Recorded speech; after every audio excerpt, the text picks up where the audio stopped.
Hey guys, Jester Borris here with I Want to Be a GM, and welcome to the stream for D&D Through the Ages Part 3, The Fighter. With me today, on my right. This is Troy, the Planescape guy. To the left. Gwydion the Long-Winded. He lives up to that for sure, and we are going to get right into it today. We're going to begin with the white box released in 1974, where we didn't even have the fighter. What did we have, Gwydion? Fighting. Primary for this particular class. The strategic review, the dragon, everybody was putting everything in. That was all the stuff that expanded it because it was so good. So let's start with some of the information you've got on the fighter. Tell us what we got going on, Gwydion.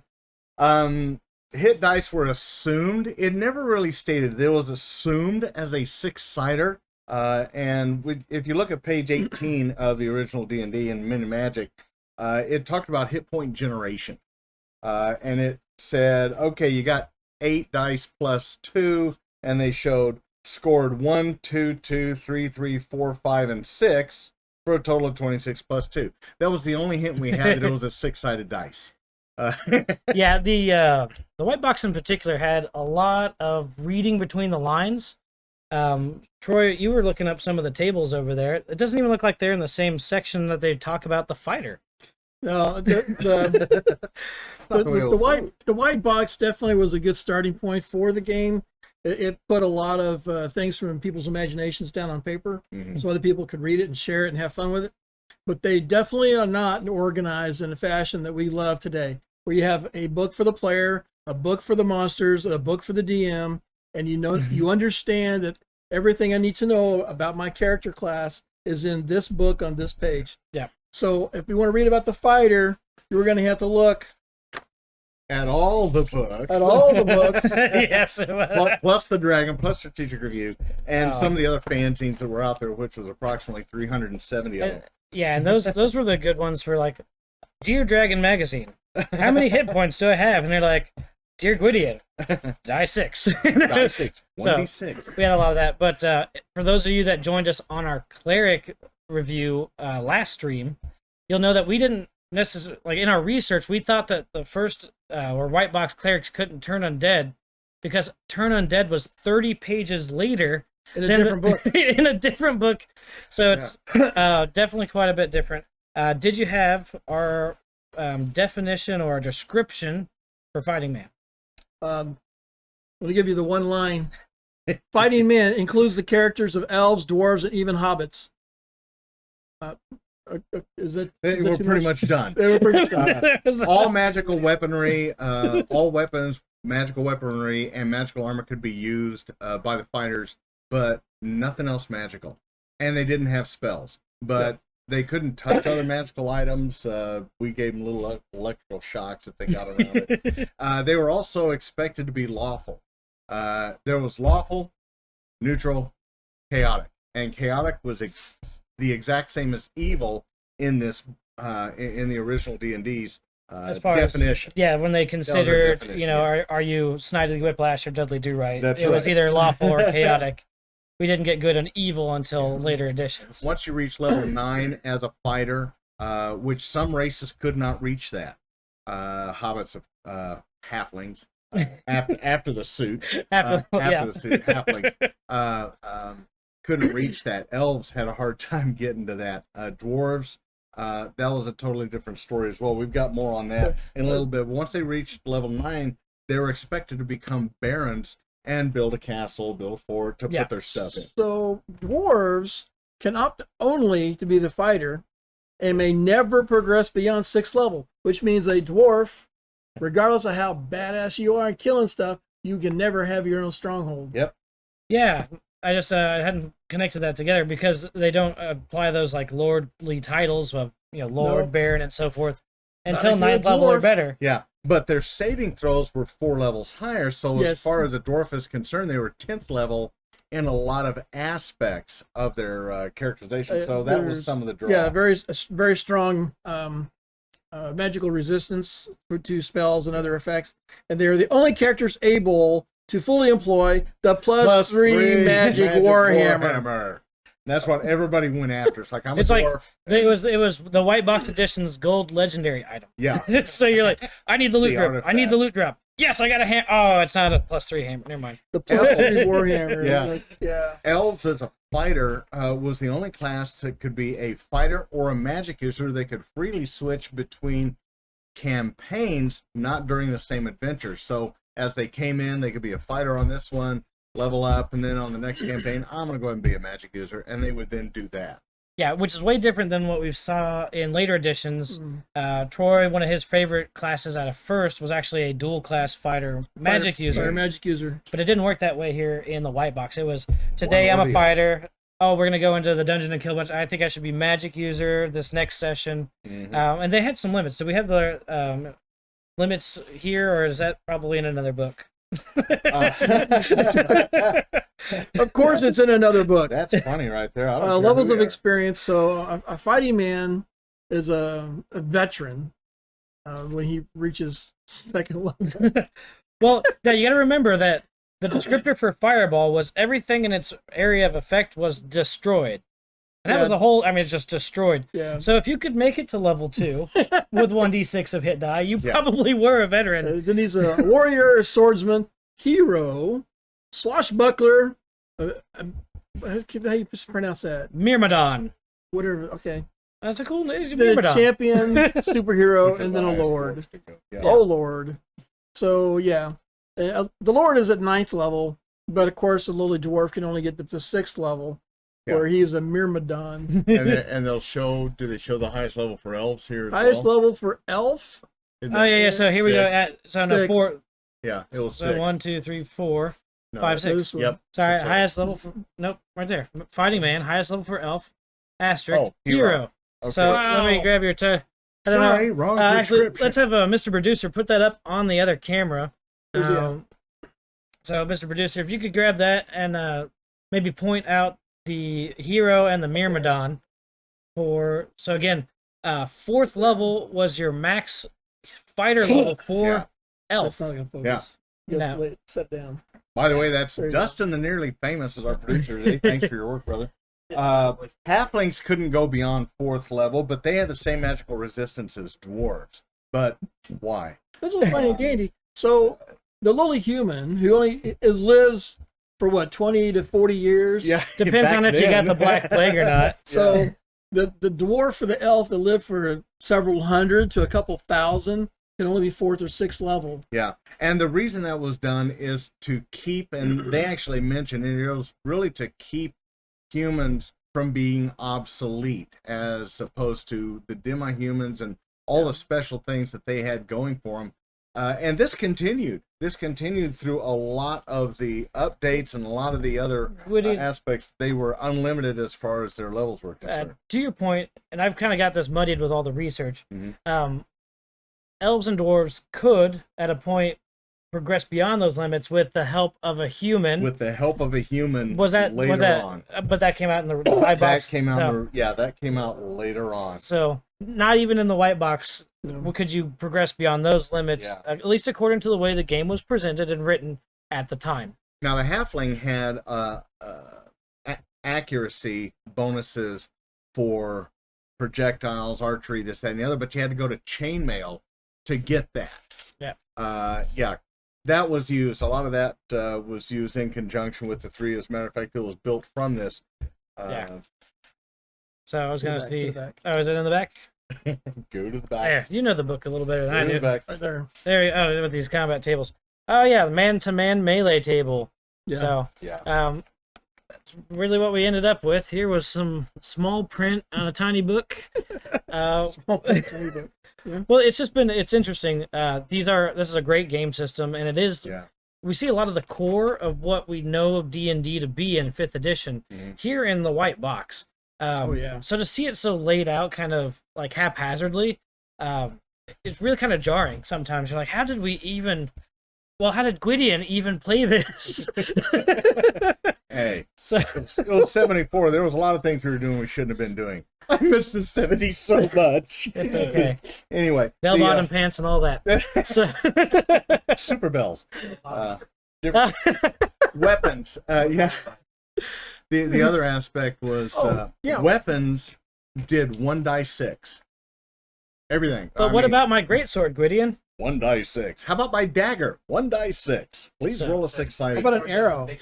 Yeah, Yeah, you had to use the wooden 6-sider back there. Boom. All right. Yeah. Take 1 great die 6 damage. That was on page. That was on behind the screen. That was page 19 of Min and Magic. Was the only place that it was even mentioned, and that was it. That was just the one line that all weapons did 1 die 6 as a basis, but it didn't expand beyond that. It was allowing your abilities to expand beyond the damage, and that's where it laid in, was your abilities. Right, which is really where the advantage of the class separation came in. And it's something that we still see in D&D as it progresses. You'll see that as we get into the 5-box set, first, second, and so on, where the abilities that the fighter gains access to is what helps them stand not just apart, but really out in front. They're meant to be in front. A die 6 is quite a lot when you're considering that the magic user has a die 4. And your minimum weapon damage is a d6. So, definitely, even here at this early stage, we see where fighters meant to be put in the forefront, and they get a lot of cool things for it. Now to mention attacking, a natural 20 was not an automatic hit. Wasn't a crit, wasn't anything. It was just 20. What are you adding to it?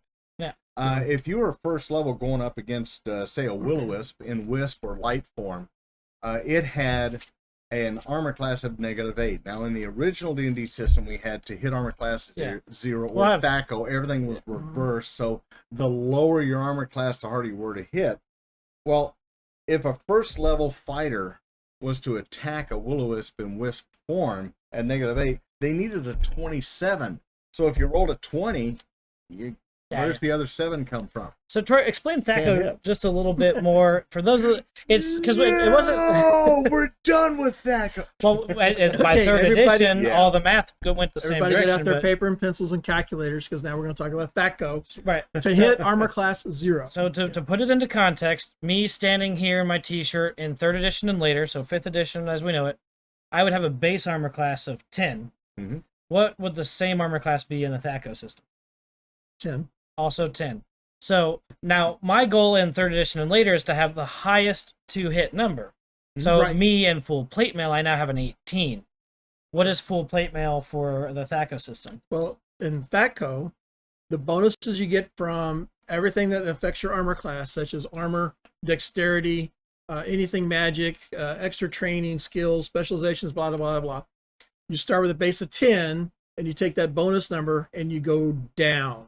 So somebody that's wearing full plate mail with a lot of dexterity, magic, and stuff can get down to a 0 to hit armor class 0. Yeah. This is better. Yes. So this is the tricky part here, guys. It doesn't keep, a AC of 40 is incredible. Not something you see often, but on the THAC0 scale, you can actually go negative. Yeah. So 10 is the high side where you're standing there in just your underwear. You go down to 0 as you're wearing armor and you have skills and such, down to -10, which is considered to be the best. So dragons. Yeah, knowing what your armor class is, like let's say in the Will-O-Wisp, the natural form is -8. Negative. So -10 was considered to be the absolute best that you could actually and to put that into sort of 5th edition terms, moving 20 points, it would be around a 30. Yeah. Right. So you can imagine what your bonus is, and hopefully you've got advantage, because it's going to be a bit of a trick to make those hits. Yeah. Oh yeah. Experience points were different for a fighter.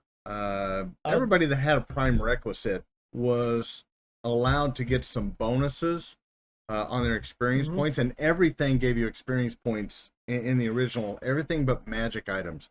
I mean, it was down to jewelry and gems and your physical gold piece count. Yeah, physical gold piece count, items, the kills and so on. Everything mattered. With a fighter, he could add his strength. Up to a 15 strength would give you 10%. If you didn't have a 15 strength, because back then we rolled all in a row and kept the numbers, didn't fudge. Well, that's not just another discussion. 3d6, not 46. Drop the lowest, not whatever you can get a handful of, or after Arcana. And so taking 12 and rolling a 6-sider was unheard of back in those days. That was just a strict no. As a matter of fact, we didn't even think about it until I think 1980. But you're coming out of the 70s. Yeah, coming out of the 70s. Our minds were starting to clear in the 80s. But anyway, with respect to that, they could add a portion of their intelligence and their wisdom score to strength to bring it up to that 10% advantage. They also had a, let's see, I think it was every third level, they had a level up where everybody else was playing with fourth and fifth. Oh yeah, as far as every third level, they'd gain an ability or a different, combat option. Clerics and magic users were fourth and fifth level, where they got different combat options or spell slots and things like that. So the fighter got to progress a little bit more quickly, both in terms of experience points and the rate at which they gained combat options. But they were expected to be in the front lines with a D6 hit die pool, so it was a bit of a balance on that one. And again, we were using combat tables from Chainmail. There was some different combat tables out of the original white box that we could use as an option, and they expressed both of them. The problem with all of this, like Troy was saying, is the way everything was placed. When Gygax had an idea, he put it down completely. One long paragraph, no breaks, mostly until he finished his idea, and he was done with that. On to the next thing. So, Troy, as Gwydion was talking about, we got Chainmail. Yes. Tell us a little bit about the different books that we had in the white box. Well, each of the different books covered a different particular area of use. So, Mr. Producer, if you can show that off for us a little bit. Leave the box there, but give me all the different books. Oh, okay. We're going to steal them. So, could you confuse the people at home, Mr. Producer, for us? We could try. So the original books. Yeah, we'll start with our Men in Magic. Men in Magic. And which was exactly that. So we'll set that over there for us, Mr. Producer. Appreciate that. Then there's the Underworld and Wilderness Adventures, which talks about Underworld and wilderness. Caves and forests. And adventures. Monsters and Treasure. So this is the one that the fighters like, because what table tells me how many gold pieces plus my XP plus my I got eaten by the dragon anyway, so never mind. Roll up a new one. Yeah, well I'll just take one of the 5 that I pre-rolled before we started play.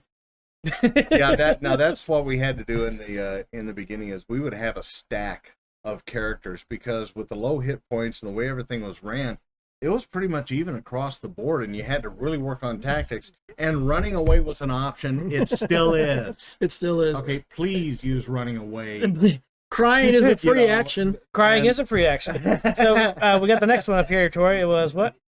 So supplemental one, which was Greyhawk. Now, and this one has a lot of rules changes to combat, NPC characters, treasures and monsters, some more about fighting and weapon modifiers. And strength in general. So this one has a lot of really good updates. Yeah. White Box came out in 74. Greyhawk to D8. Was that Greyhawks or Blackmore? No, it was in Greyhawk. Okay, because I thought when we were talking about it. It introduced the 18 plus strength and percent bonuses as an addition as well. Right. In Greyhawk. Even and the higher weight allowances, allowing you to carry more stuff. Yeah, encumbrance was a huge deal in the earlier sets, and then to be able... What is this encumbrance thing you were speaking of? I didn't understand such language. Here, put everything in this pocket dimension. That's a $3 word right there. Front pocket or back pocket dimension? It's my horse pocket. Greyhawk also introduced the Paladin as a fighter subclass. So at this point... Yeah, we'll break all those out in a sec, because what's that one? Supplemental 2, which is Blackmore, which has more monsters, more treasures, and it also has an adventure in it for Temple of the Frog, which they re-released, and I have as a module over here in one of my crates. Cool. Supplemental 3, Eldritch Wizardry. And we all bought it because of the cover. She's kind of hot. That's, This has demons, devils, treasure, and psionics. yeah. Evil psionics. That's where you use your brain to kill people. Then we found out why there was psionics in Eldritch Wizardry, and it was because of Mind flayers? Supplemental 4, Oh no. demigods, gods, and heroes. yeah. And guess what? All the gods have psionics. Yep. And then And divine retribution was in it. Yeah. Well, that, this one, swords and spells. It just has more melee stuff, more weapon stuff, more fighting but this Swords is and this is Spells was to Gwydion's introduced- point here. To replace chainmail. This was to replace chainmail, and why they came out with it, because they had taken everything again from Strategic Review and the Dragon magazine, other fanzines and input, and that's how these supplements came about. They and some of the things. reorganized the information to be useful Yeah. by It- this it- point, but this yeah. was late in the release. Yeah. Yeah. To me, it reads more as an addition and not a really They a meant for it rewrite. to be a replacement. But you you know, probably could. it may have worked. when I went through it, I felt they focused more on the small scale combat. Yeah. They Great did. chainmail focuses on your large, epic, helms deep sort of battles. Yes. Very cool rule set for that if you guys are looking to bring that into your Yeah. 5th edition games. Chainmail Full-on still, tabletop is yeah. I mean, it's like wicked. Warhammer, but for smaller or large army stuff. It is large army stuff.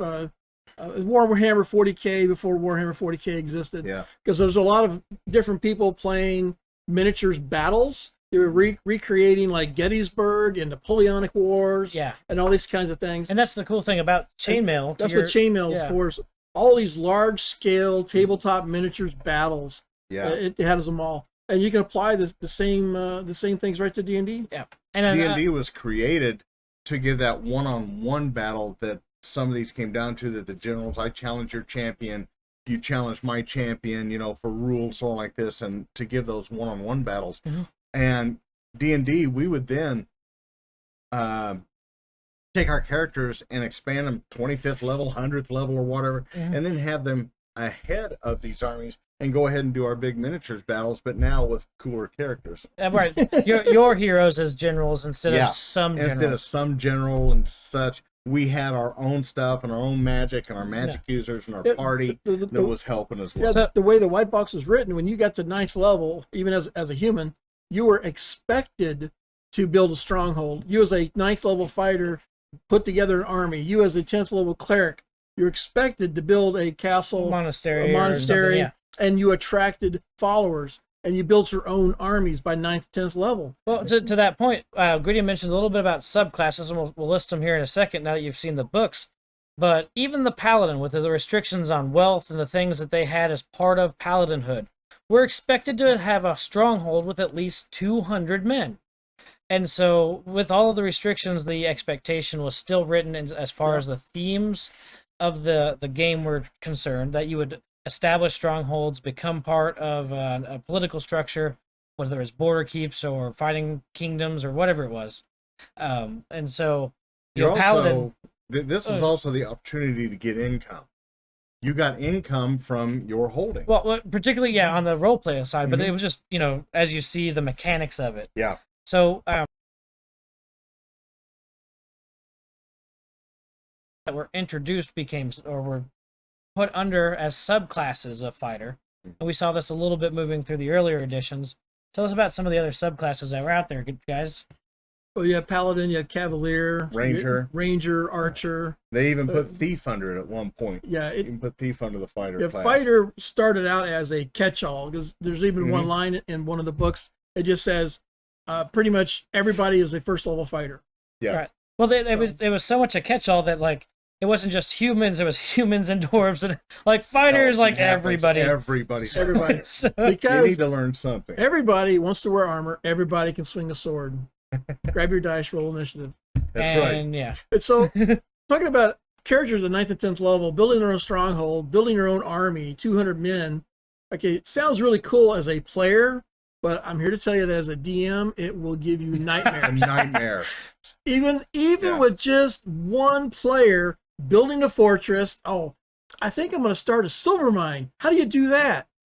Well, it's like everybody shows up to the table with their own risk box, and you're like, Yeah. well, Oh, how many pieces have you got? And no, you can't have Australia. So yes, it does, it does sound very cool from a player's point of view, but I caution you as a DM, if you have players that are wanting to head that route, that you take it slow, because it will get Not out of kill hand 'em. fast.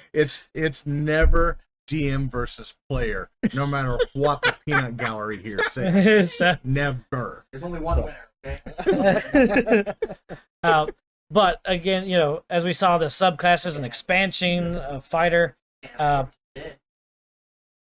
Paladin was one that we still see it broke out into its own class and has become very cool. We'll have some more to say on that as we see it later. But did you guys have a favorite at this stage in the game? Was it just straight fighter? Did you go ranger? What did you like to play? Gwydion, you played this more than most. Ranger wasn't even available when we were at the white box before anything else, because there's a lot of stuff we haven't covered in the expansions. I like the dwarf because they say +3 hammer. that was the other reason, because they had higher resistances, and Yes, with yes. better resistance, better saving throws, they lived longer. I didn't want to write up a stack of characters. I could do that, but in our day, it was so new, and there was so few that were sold. There wasn't a lot of people playing, so a lot of times it was one-on-one. So we had to roll up a fighter, a magic user, a dwarf, an elf, a halfling, and then play. So in that And way, you'd say We you had got one person had the whole party. One person was the DM, and we were doing dungeon delves. It was straight hack and slash for experience points and gold, and move on to the next one. My limit for characters was 2, because at 3 characters, all the voices in my head became too loud. But 2 characters about the most that I could really pull off doing something like that, 2 at a time. Did you have a particular combo then that you like to run if you had to play 2 characters? Absolutely. I had a fighter magic user as an elf, and then I had a dwarf fighter thief. Fighter Yeah. thief. Well, he was a thief, but he looked exactly like a fighter. He would wear plate mail, he would swing a big axe, and he could get any door open or any lock open too. Dwarves could note slanting passages. They could find Oh, yeah. traps. They could Absolutely. see new construction. They could see, all these other things. Elves could see secret doors easier than everybody else. So there was advantages to each class and each character, and that's one reason why the dwarf was sought after. But again, why they were limited, and you gave humans unlimited levels to where they could keep going up to superhero So- and beyond. Tactically, my elf fighter magic user Mhm. would double specialize in bow, Mhm. and my dwarf with his battle axe would get up front. And so typically, if we had another guy playing, he would play either a fighter or another magic user or a halfling with cleric. bow. Yes. But we had our long range weapons. Mhm. We had bow and spells, and then we had up close tanks to get in your face. Yeah. But nothing fights better than a dwarf and plate mail in my mind. That's I agree. And with the saving throws and all the Oh, things they oh, can yeah. notice. Yeah, It's the attitude, baby. I just love the attitude. so. We got a pretty good view of fighter. What are some of the things that, as playing a fighter, Gwydion, that I need to know about? Troy, you'll know this too. That I will need to know about in that system to make sure that I play a fighter well, or that are options that I can employ to be able to be more effective in the white box era. Look everywhere. Okay. I mean, that was something that was a lot of fun that everybody learned by mistake. Looking up, looking down, looking at the sides, so on like this, and watching where you go and how you went. Movement was done in inches, just like it was in chainmail for this. Everything was in inches, so you had to figure this out. We actually built balsa wood, measured and so on, painted balsa wood to make geomorphs and so on, make tiles back in the day. I just wasn't smart enough to patent it back then. So we basically, for a fighter, it was all about getting the right weapon, the right armor, and knowing when to run. No, Windrun. Knowing when to run was one of the most important things, especially early on, because if you're up against something and it was bigger than you are, really it's like, okay, let's go do something else over here and maybe go after some goblins. Not die today. Yeah, not die today. Let's go some goblins until we level up, steal their stuff, and sell it. That was the other thing about it is you would have a mule or a mule in a cart and take with you, and there was always a problem with that. But you needed something to pack your stuff because you took everything. Oh, absolutely. If you killed something, you took all the stuff off of it, and to take it and sell. Thank you. And that's our time. No. Thanks. We'll see you next week, same You time. have to turn that. That's right.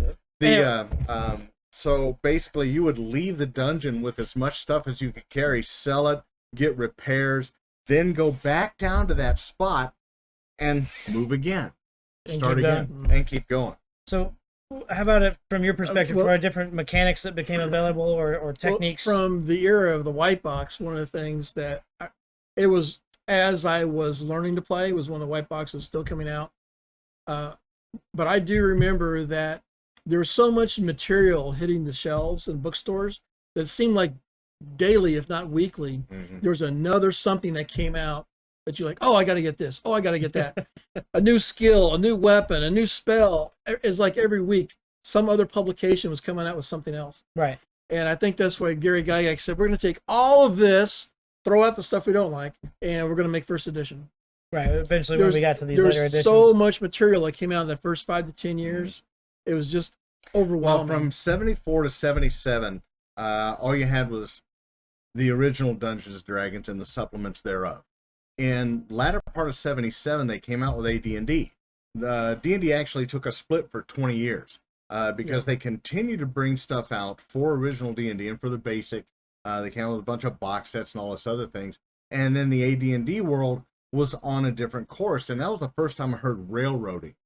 It was when AD&D came out. They said, no, that's railroading. They've got this to where you're having to take this route. And original D&D was a lot more open for imagination and interpretation. Plus, we had to look in so many books. Sometimes we didn't what we were looking for, which is fair. Yeah, and we'll see some of that as we get into some of those additions for sure, because the changes that were made is kind of what we're here for. Yeah. There weren't so much changes as additions. Well, there were more additions than no, changes. it was improvements. It wasn't changes. It was improvements. I mean, page 15 on Greyhawk, they introduced weapon damage by type. What? You mean I don't get a D6 anymore? No, you get a D4 for that dagger. No! And then versus opponent size. So if it was large, it was D2. Right, and so that was the thing. If you're the halfling and you're fighting an ice giant, you do less damage. Stick. Yeah.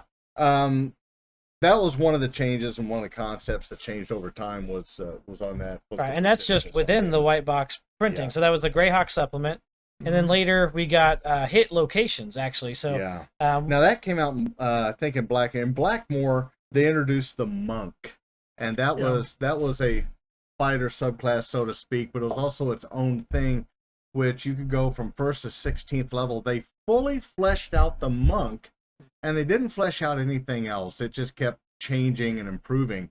But they fully fleshed it out to Grandmaster of Flowers, to where you could have like 34 inches of movement, 4 attacks. 34 inches of movement. 34 inches of movement, 3 foot.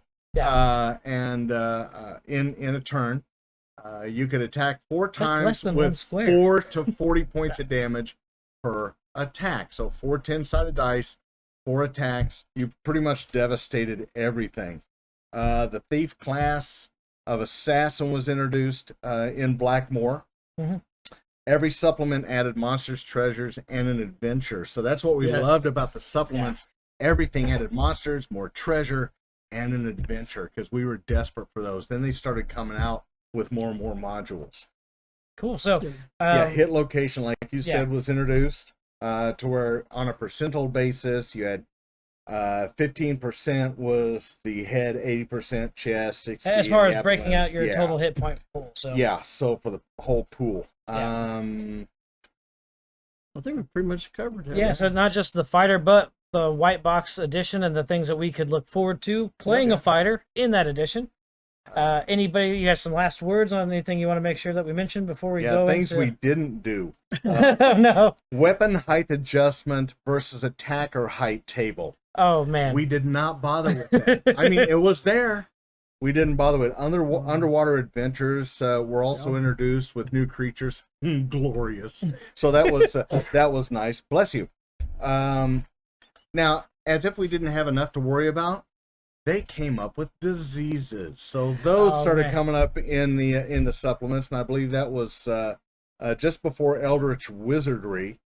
Well, that'll be interesting. So, so, Troy, yeah. they carried we've mentioned it a few times, saving throws. Yeah. So you can save versus spells, you can save versus Right. poison, you can save versus death, you can save versus disease. I think I'm missing one in there. Dragon Breath. Yeah, Breath weapons. weapon. Okay. So Yeah. for those who are only familiar with 3rd, 4th, or 5th edition, where you make your saving throws are done differently, back in the early days, you had a die 20 and you had numbers that you had to hit.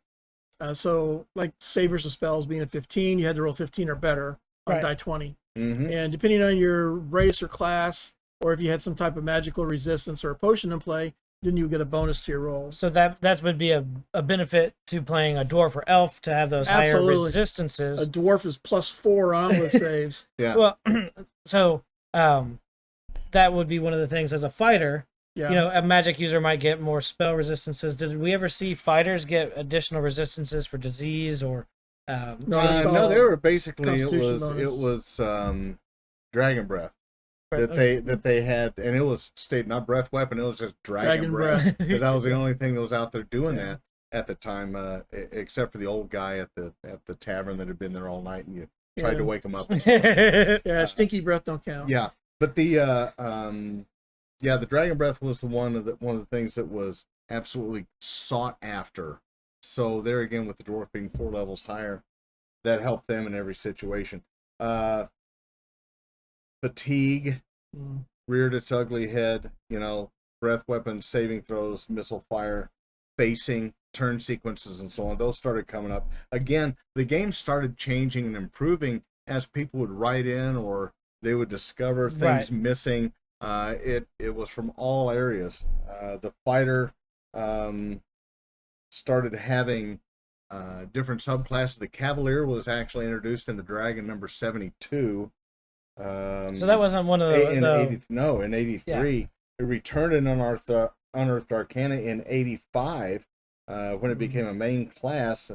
Paladin became a subclass of the Cavalier.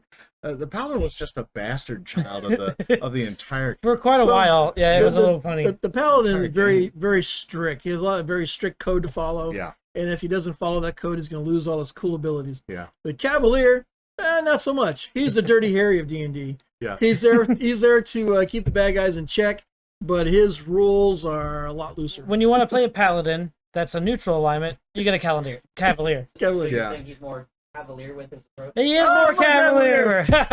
Shut up, Mr. Producer. That's my time. So, let's take a quick break. Yep. We're gonna break out the 5-box set with the basic D&D set, and we're gonna start going through the fighter there. So give us just a minute, and we'll be back. I am, of course, Jester Borris to my right, This is Troy, the Planescape guy. and Gwydion. The long way. Is he not? We'll take a break and be right back.